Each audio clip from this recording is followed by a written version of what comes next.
Picture this. The scorching sun hangs low over the vast golden sands of ancient Egypt.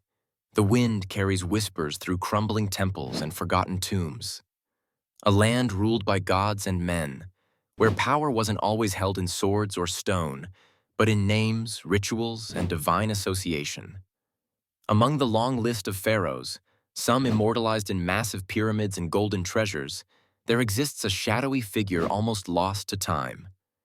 His name was Neb-Ra, also known as Raneb, a king of Egypt's elusive Second Dynasty, a time so ancient that even the sands struggle to remember. But fragments remain, and within those pieces lies a story not of grandeur, but of quiet revolution. Neb-Ra's name itself carries weight. Lord of the Sun, a title that does more than just sound impressive. It links him directly to Ra, the sun god, one of the most powerful deities in the ancient Egyptian pantheon. But here's the twist. During Neb-Ra's time, Ra wasn't yet the dominant god we recognize from later dynasties. This connection suggests that Neb-Ra wasn't just another ruler trying to maintain order. He was steering the spiritual compass of an entire civilization.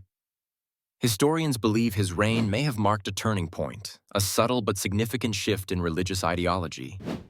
It was a time of transformation, of experimentation, of aligning the king's identity not just with earth, but with the divine sun itself.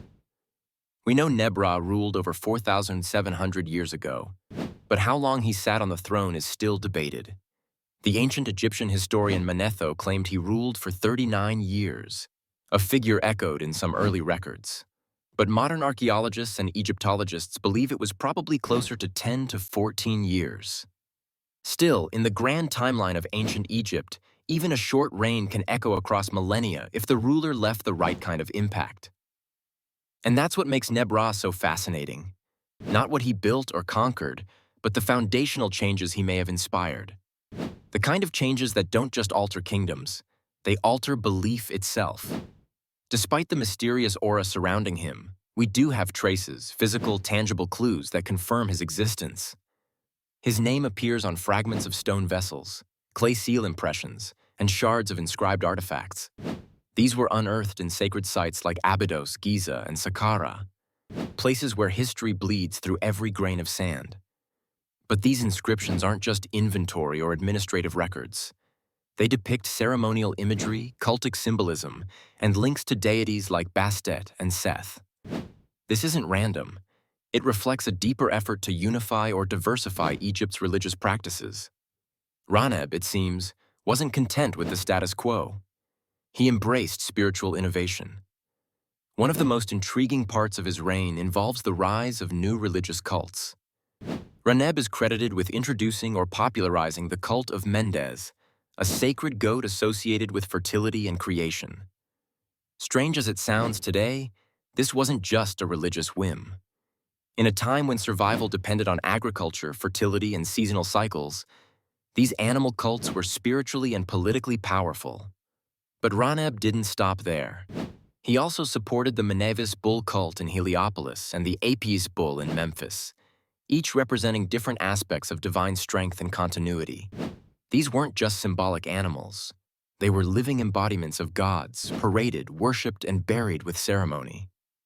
By integrating these cults into state rituals, Raneb was reshaping the spiritual landscape of Egypt. He was laying the groundwork for Ra's eventual rise as the supreme deity, something that would define the next chapters of Egyptian religion. And yet, despite these profound shifts, Raneb's life remains cloaked in mystery. One of the biggest puzzles? His tomb. You'd expect a pharaoh to leave behind a grand monument, something that screams legacy. But with Raneb, it's different. Some scholars believe a gallery tomb in Saqqara might be his final resting place. Others argue that it belongs to his predecessor, Hotep-Sekemwi. The truth is, we just don't know. The sands may be hiding him still. The absence of a definitive tomb adds to his legend. He becomes not just a ruler, but a riddle. A man whose power wasn't carved in limestone, but whispered in rites and rituals. What makes Neb-Ra stand out isn't monumental architecture or military conquests. It's the quieter, more nuanced legacy he left behind. The transformation of religious belief, the emergence of cultic diversity, and the subtle shift in how kingship and divinity intertwined. He represents a kind of ancient power that worked in shadows, in symbols, in sacred names, in divine affiliation.